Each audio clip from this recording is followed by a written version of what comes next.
Bonjour à tous, bienvenue à cette nouvelle session du podcast Heart Matters. Aujourd'hui, nous allons recevoir un illustre réinvité et pas le moindre, le président de la Société camerounaise de cardiologie, j'ai nommé le professeur Zouzié Anastase.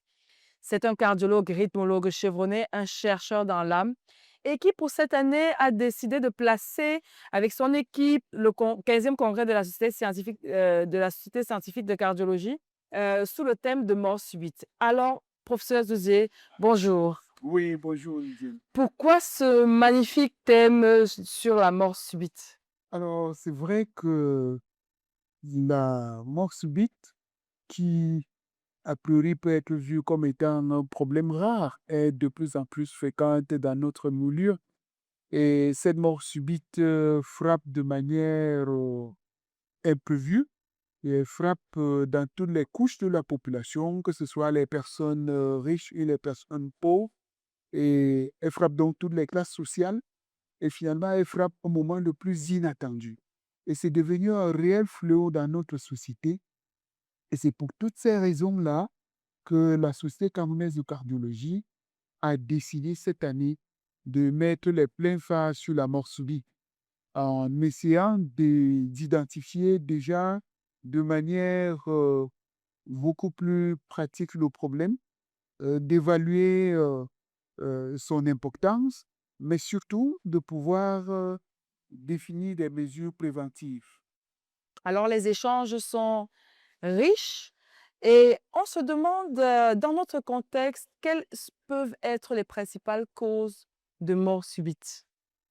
Oui, la mort subite dans notre contexte est avant tout liée à la maladie coronaire parce que c'est vrai qu'on voit les cas de mort subite en dessous de 35 ans qui sont les cas les plus médiatisés parce que c'est des jeunes, parce que parfois c'est des sportifs, mais la grande majorité des cas de mort subite est quand même liée à la maladie coronaire. La maladie coronaire qui ne s'installe pas n'importe comment. Elle s'installe sous le coup des facteurs de risque cardiovasculaire qui se sont accumulés de manière insidieuse et qui ont ainsi abîmé les artères, et notamment les artères coronaires, pour prédisposer la personne à l'infarctus, ce qu'on appelle communément la crise cardiaque. Alors, au-delà de la maladie coronaire qui est de plus en plus fréquente chez nous, il y a les troubles du rythme. Et les troubles du rythme, certains de ces troubles du rythme-là sont de plus en plus fréquents. Je veux dire, notamment les troubles de la conduction électrique au niveau du cœur. Donc, ça prédispose à la mort subite, tout autant bien que les autres causes de troubles du rythme. Je veux dire, notamment les troubles du rythme ventriculaire sont de plus en plus fréquents, et surtout avec l'augmentation de l'incidence de la maladie coronaire. Et donc, bien évidemment, en dehors de ça, on a la cardiopathie dilatée, donc ce qu'on appelle communément la fatigue du cœur, du gros cœur. Et puis, on va ajouter à ça même certaines infections qui affectent aujourd'hui le cœur. Et ça fragilise le cœur et ça fait que finalement, une bonne partie de notre population est à risque de faire cette mort subite. Merci beaucoup, président, merci beaucoup. Alors, la population, ceux qui nous regardent, se posent la question, mais comment faire pour ne pas tomber, pour ne pas me retrouver dans une situation de mort subite? Quelques conseils pour prévenir une mort subite?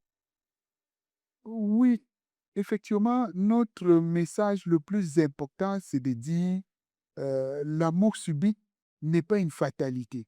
En réalité, la mort subite peut être prévenue. Dans minimum 80% des cas de mort subite, eh bien, non seulement ce n'est pas si subite que ça, en réalité, il y a eu des symptômes qui ont été un peu comme des alertes. Et Ouais. ces alertes-là ont été ignorées. Parfois, on a eu une douleur thoracique qu'on n'a pas considérée, une douleur dans la poitrine qu'on n'a pas considérée. On s'est dit, ça va passer. Parfois, on a eu des palpitations. Parfois, on a eu une sensation de gros vertige, ce que les médecins appellent des hypotynies. Ou alors, parfois, on a même eu une syncope. On a perdu connaissance. Mais comme la perte de connaissance était très courte, du coup, on n'a pas cru que c'était quelque chose de grave. Et pourtant, c'était déjà une alerte pour la mort subite. Alors, quelques rares fois, ça peut arriver après qu'on ait eu 2 à 3 semaines avant une asthénie inexpliquée. Mais généralement, dans les semaines qui vont précéder la mort subite, il y a quand même eu des symptômes. Donc, le premier message à la population, c'est d'abord de dire la mort subite n'est pas si subite que ça. Il y a souvent eu des symptômes et ce qu'on appelle des signes d'alerte qu'il faut reconnaître et qu'il faut pouvoir, devant ces signes d'alerte-là, aller vers l'équipe médicale.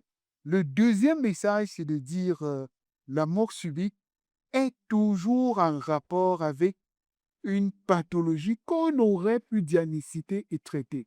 Les facteurs de risque cardiovasculaire, et notamment une hypertension artérielle, qui affecte quasiment un tiers de notre population, peut être diagnostiqué très facilement et mieux pris en charge pour éviter la mort subite. Le diabète, les problèmes de cholestérol, les personnes qui fument, si on arrête le tabac, eh bien, on réduit ses chances de faire une mort subite. L'alcool également, la sédentarité et puis le stress aujourd'hui, le manque d'activité physique, tout ça, ça peut limiter les chances de faire une maladie coronaire. Alors pour la mort subite qui est en rapport avec les troubles du rythme, notamment les troubles conductifs, eh bien, nous avons aujourd'hui à notre disposition, que ce soit à Yaoundé ou à Douala, il y a aujourd'hui des cardiologues rythmologues qui implantent des pacemakers. Et ça change totalement le cours de la maladie dans le cadre d'une mort subite liée au trouble conductif. Même si la mort subite est liée à un trouble du rythme ventriculaire, eh bien, il est possible aujourd'hui d'implanter le défibrillateur cardiaque. Je voudrais d'ailleurs signaler qu'à l'occasion de ce congrès, eh bien, la Société camerounaise en cardiologie, en collaboration avec l'hôpital général, a donné le coût d'envoi, d'implantation d'un type de pacemaker qui sont des pacemakers sans son. Alors, c'est une technologie très avancée, c'est vrai. C'est très coûteux, c'est vrai. Mais ça a été fait et ça a été offert aux Camerounais les plus nécessiteux. Question de dire que quelles que soient les avancées technologiques, eh bien, il y a possibilité que la Société camerounaise de cardiologie, qui est toujours à l'affût de l'innovation, travaille en collaboration avec les pouvoirs publics pour mettre ça à la disposition de Camerounais. Et donc, en réalité, la mort subite n'est pas si subite que ça. Et surtout, le message le plus important, la mort subite est évitable à condition de suivre les conseils de prévention des médecins. Merci beaucoup. Je pense que ça sera notre take-home message. La mort subite n'est pas si subite, elle est évitable. Donc, n'hésitez pas aux moindres symptômes à venir consulter.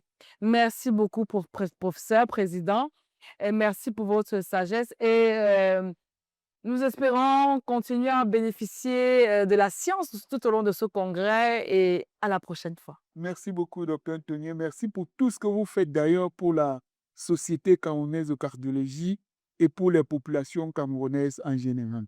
Merci. Merci.